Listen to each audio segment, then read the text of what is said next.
دیکھو ٹیکنالوجی کے حساب سے نا چلنا چاہیے. یہ ہمارے اندر بہت بڑا عیب ہے کہ ہم ٹیکنالوجی کا استعمال نہیں کرتے, اس کو سمجھتے ہیں پرہیزگاری. جنریٹر اسٹینڈ بائی ہونے چاہیے کہ لائٹ جائے اور جنریٹر آٹومیٹیکلی آن ہو جائے. کوئی زیادہ پیسہ نہیں لگتا ان چیزوں میں, سہولت کتنی ہو جاتی ہے. لیکن دیندار لوگوں میں ہم نے دیکھا ہے دیسی پن حد سے زیادہ ہے. اگر دیسی پن ہی رکھنا ہے تو پھر موم بتیاں جلا کے بیان کرو نا. میرے پاس چابیوں کے گچھے جمع ہو گئے تھے, میں نے اس گھر میں سارے جو فنگر پرنٹ والے لاک لگا دیے. اب لوگ اعتراض کر رہے ہیں, دیکھو بہت ایڈوانس جانے کی کوشش. او بھائی اس میں کون سی ایسی بات ہے, چابی گم جاتی ہے, چابی نقلی بن جاتی ہے, چابیوں کے گچھے لے کے گھومتے رہو, جیبیں ہلتی رہیں آدمی کی, تو تھوڑا سا 2-4 ہزار روپے زیادہ خرچ کر لو. بار بار چابی بھی تو بنوانی پڑتی ہے, تالے بھی تو بنوانے پڑتے ہیں, تھوڑا سا بہت آرام سے لگ جاتے ہیں یہ والے تالے, اور کتنی سہولت ہو جاتی ہے, گئے ٹھک کر کے کھولا نکل لیا. جس کو چاہو گے اس کا انگوٹھا لگ جائے گا. لیکن نہیں, تو قوم کا ایک مسئلہ یہ ہے کہ وہ بہت پیچھے جانے کو ثواب سمجھتے ہیں, خاص طور پہ دیندار لوگ اس کو سمجھتے ہیں کہ یہ ہم نے اگر ٹیکنالوجی کا پہلے سے پہلے استعمال کرنا شروع کر دیا تو یہ شاید ہم جنت میں لوگوں سے پیچھے رہ جائیں گے. تو یہ غلط سوچ ہے, آپ آگے نکل جاؤ, پہلے وہ کام کر لو جو. میں تو بہت سوچتا رہتا ہوں, ابھی تو میں مرغیوں میں بھی سوچ رہا ہوں یہ والا انگوٹھا لگاؤں وہاں پہ جا کے, سیدھی سی بات. تو جاپنیز کی خاصیت یہ ہے, میں نے جاپان کے ویزے کے لیے اپلائی کیا تھا ایک دفعہ, تو میں جب ان کی ایمبیسی میں گیا ہوں تو ان کا سسٹم دیکھ کے میں حیران ہو گیا. میں نے کہا جاپان جاپانی ہے میرے بھائی, اس کا کوئی مقابلہ. ایسا سسٹمیٹک ہے نا, ٹک ٹک ٹک ٹک کر کے آپ جاؤ, آٹومیٹیکلی یوں جاؤ, آگے اندھیرا ہے, اگلے بندے کو آپ نظر آ رہے ہو, آپ کو اگلا نظر نہیں آ رہا. کیوں کام سے کام رکھو, تو نے ہمیں ہماری داڑھی مجھے دیکھ کے تجھے کیا چاہیے, اس سے بحث کریں گے لوگ. ایسا اب وہ میں اس پہ بیان کروں گا تو سارا بیان ادھر نکل جائے گا. تو اپنے آپ کو ہمیں ہر چیز میں نا سسٹمیٹک کرنے کی ضرورت ہے. یہ چیز میں نے مفتی رشید احمد صاحب رحمۃ اللہ علیہ میں دیکھی ہے. میں 1993 میں ان کے پاس گیا تھا, اتنے بڑے بزرگ دارالعلوم کرنگی میں کئی سال بخاری پڑھائی انہوں نے. وہاں میں گیا تو ہر چیز سسٹمیٹک تھی. میں نے کہا یہ اتنے ایڈوانس ٹائپ کے مولانا صاحب, ہر چیز ایسی سسٹمیٹک ہے اور زبردست حساب سے چل رہا ہے, پورا ایک سسٹم بنا ہوا تھا ہر چیز کا. تو میں حیران ہوا, مولانا ہے اور آگے جا رہے ہیں, یعنی لوگوں سے آگے جا رہے تھے وہ. خیر, تو کیا بات کر رہا تھا میں, جو اصل بات چلی تھی جلدی.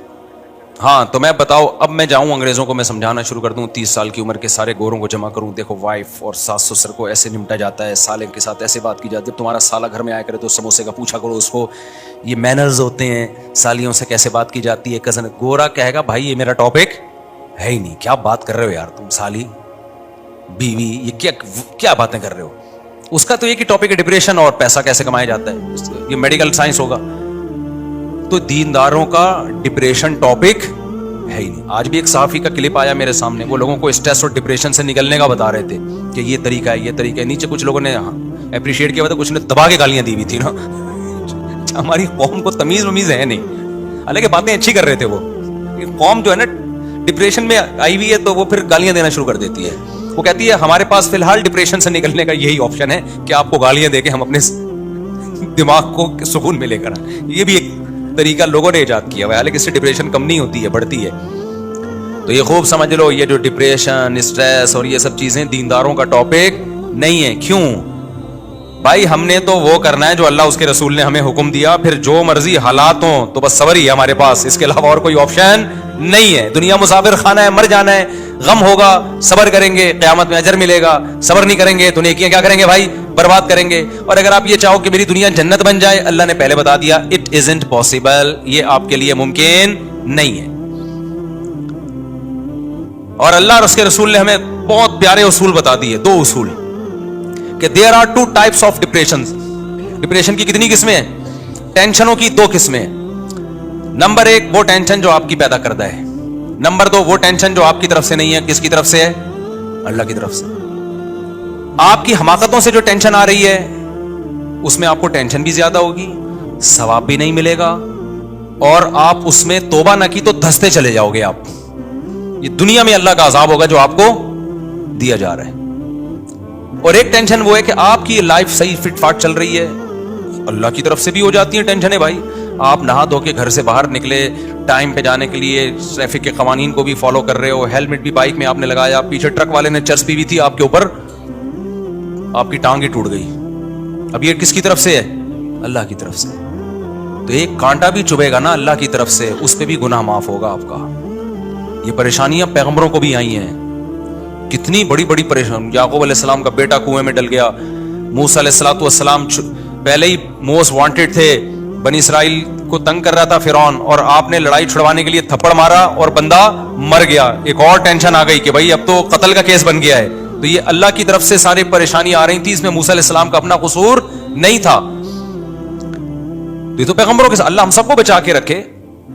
اور دوسری قسم ہے بھائی جو اپنی حماقتوں سے آتی ہے, جو اپنی حماقتوں سے آتی ہے اس میں بھی مایوس ہونے کی ضرورت نہیں. آپ کی حماقت سے کوئی ٹینشن آ گئی, آنے کے بعد توبہ کر لو تو وہ ٹینشن اللہ کی رحمت بن جائے گی. نہیں یہی بات میرا خیال ہے. اب آپ پراٹھے پھوڑ رہے تھے, یہ وہ صحت کا خیال نہیں رکھ رہے تھے, اب آپ کو شوگر ہو گئی, اب آپ کو بیماریاں آنا شروع ہو گئی, مسائل کھڑے ہو گئے آپ کے ساتھ. یہ ٹینشن اللہ کی طرف سے نہیں ہے, یہ کس کی طرف سے ہے؟ آپ کی اپنی بنائی کر.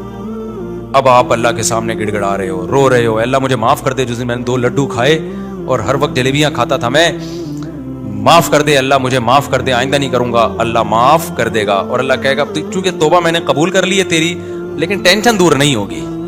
کیونکہ فطرت سے انسان جب لڑتا ہے تو فطرت انتقام لیتی ہے. اللہ معاف کر دے گا اس کو, گناہ کو, لیکن جو اس کا دنیا میں سائڈ افیکٹ ہیں وہ ہو کے رہتے ہیں. لیکن اللہ اب کیا کر دے گا, چونکہ تو نے توبہ کر لی ہے, تو اب یہ ہوگا کہ یہ بیماری اب میں تیرے لیے عذاب کے بجائے رحمت بنا دوں گا.